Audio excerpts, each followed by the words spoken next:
What Janet Jackson say? We all get so lonely, but I'm gonna need you not to just let anybody hold you. What's good, y'all? She gets this Erica Vane coming to you right here on Erica Vane TV with another All the Queens Men video. And in today's video, we're gonna talk about Miss Dime, honey. If you're new here, hit that subscribe button and turn your bell notifications so you don't miss out on any of my All the Queens Men content and conversations. The new season, or I'm sorry, part B to season 4 will be returning on July 24th. And in the meantime, in between time, I'm going to catch you up and keep the conversations flowing around our favorite series. Now, we're going to talk about Dime because what I've been watching in this woman and the choices that she's been making is making me question everything that I have known about the character. Is loneliness making Dime stupid? That's the question that I want to explore, because the Dime that we're seeing, she's just not the same sharp, boundary setting woman that we met in season 1.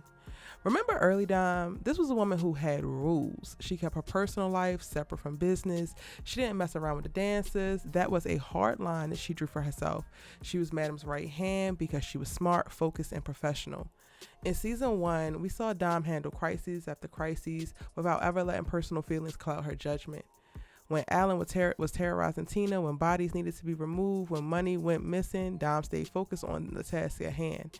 She understood that mixing business with pleasure was a recipe for disaster, especially in an environment like Club Eden, where emotions run high and money is involved. She kept herself above all that drama. And it worked for her. Madam trusted her implicitly. The dancers respected her authority. She had carved out a position of power and respect, maintaining those boundaries. So what happened to that woman? Because now we've got a Dime who's broken her own rule, not once, but twice. And I'm not just talking about sleeping with them. I'm talking about the progression we watched unfold episode by episode.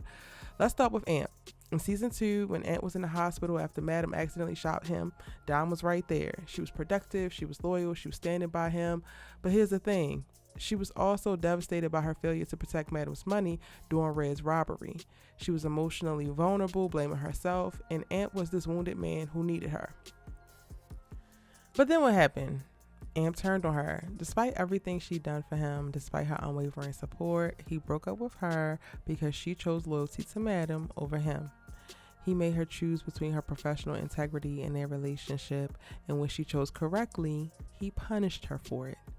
Now in season 4, after minimum apology effort, she takes him back.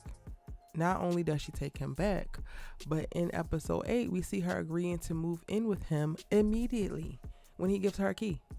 No conversation about where their relationship is going, not taking it slow after everything that they've been through, just yes. I'll give up my independence and move into your studio apartment. Then with Big D, and y'all, this is the one that really got me. She had sex with him on a club stage at her workplace with someone who she barely knows. And when the condom breaks, instead of having an adult conversation about what that means, because it's just, oh, I'm on the pill, it's fine. Especially given her position at the club, she dismisses it and him like all of it was nothing. Do y'all see how each decision is getting more and more reckless, desperate? Because I do.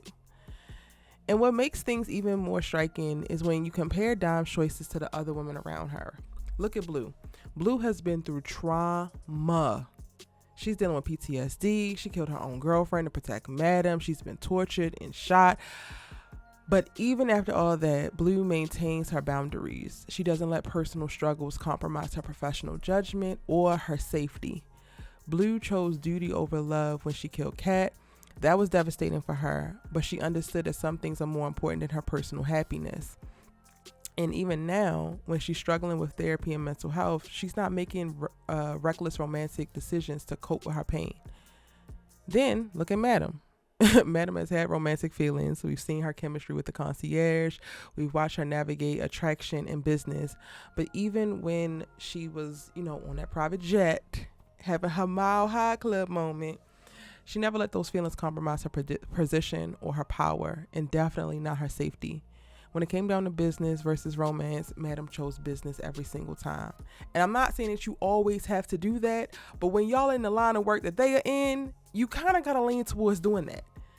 These women understand something that Dime seems to have forgotten, that emotional decisions can cost you everything you've worked to build, and they make their decisions accordingly.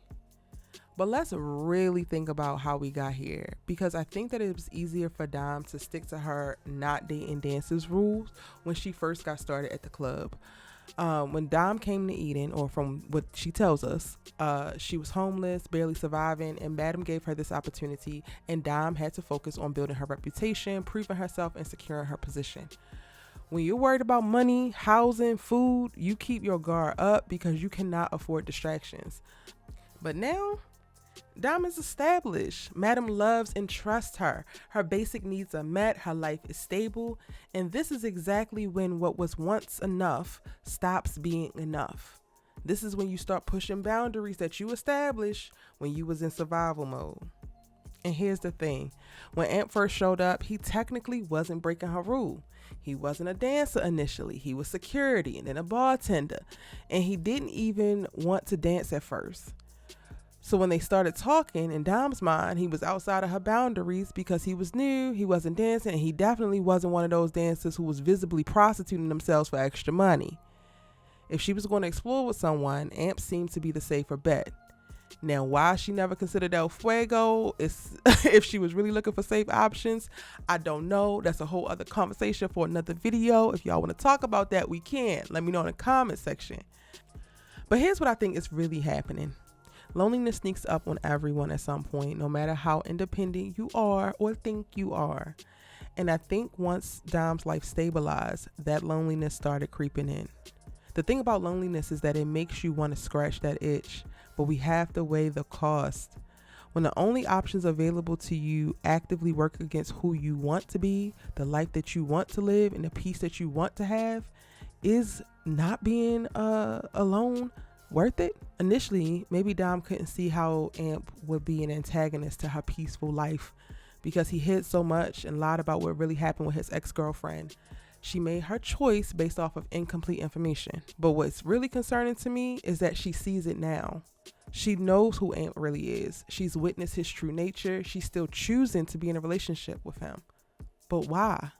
Is loneliness the worst thing that could happen to a well-to-do, gorgeous black woman who has found some stability financially and mentally in her life, grounded herself in a little bit of peace, and might have a profession that has her skirting the outside of a criminal underbelly? We're doing all of this because we're lonely? My thing is, why not go and try to find someone else? I guess the question really is, why Amp? Because that's what's really scary about the situation. It's one thing to make a mistake when you don't have all the information, like when she first met Amp. But to keep making the same choice when you know better, that suggests something deeper is going on. When you're operating from a place of loneliness, you start accepting treatment and situations that you would never accept when you're thinking clearly. And I'm worried that Dawn would rather be with someone who disrupts her peace than be alone, even when she can clearly see the cost. The moving in together immediately, unprotected sex with Big D at work. I know she didn't mean to do that, but it happened. These decisions are escalating because the loneliness is driving her to take bigger risks, to feel connected to someone, anyone. But let's talk about what this is actually costing her, because the consequences are already starting to show. In episode 8, we're seeing the first signs that Dom might be pregnant. The heartburn, the symptoms. If that's true, she's potentially carrying a child that she doesn't even know if it's Amps or Big D's. I honestly think that Dom would fare better if the baby was Big D's, but we won't know, and we're going to have to wait to see that. But with Amp, we know that he's a serial killer. We know that he's unstable. We know he's capable of violence against women. If Dom is pregnant and living with him, what happens when he finds out the baby might not be his? What happens when his temper flares up and she's trapped in that studio apartment with him? The thing about these emotional decisions to combat loneliness is that each choice tends to put you in a more vulnerable position than the last one. Dawn went from being financially independent and professionally respected to potentially pregnant, living with a killer, compromised by her relationship with a federal informant and said serial killer. She's systematically dismantling everything that she built for herself. And for what? For the illusion of companionship with men who don't actually have her best interests at heart? Why work? And here's what really gets me. Dom has access to therapy. She has financial resources. She has friends and chosen family. There are other ways to address whatever loneliness she might be feeling. But instead, she's choosing the most self-destructive path possible. And that is aligning with Amp's ass. So the question isn't really whether loneliness is making Dom stupid. The question is she choosing to scratch the loneliness itch with people who are actively working against the life that she built for herself? Because initially I could understand the Amp choice when she didn't know who he really was, but now she does. She knows that he's violent, seeing his manipulation, seeing the complete disregard for her well-being, and she's still there. That tells me that loneliness has gotten so overwhelming that she'd rather have chaos with someone than peace with herself. And that's not sustainable or safe, sis. Now, I want to be fair here. Maybe it's not loneliness, right? Maybe it's Dom. She just realized that in her line of work, her dating pool is naturally going to be limited to the people in this world. Maybe she decided that since she spends all her time at the club anyway, she might as well find a companionship there. But even in that case, the way that she's going about it suggests that someone is not thinking strategically. Someone who's making emotional decisions instead of smart ones, because El Fuego is right there, baby. And that's not the Dom that we met or used to know. So I want to know, do you think loneliness is driving Dom to stay with Amp even though she knows who he really is? Or do you think it's something else that I'm missing? Because from where I sit, it looks like we're watching a woman who has built a beautiful, stable life for herself out of the gutter, but is willing to let someone destroy her peace and it all rather than just sit there and be alone. And I don't know if that's loneliness, if it's trauma bonding, or if there's something else going on.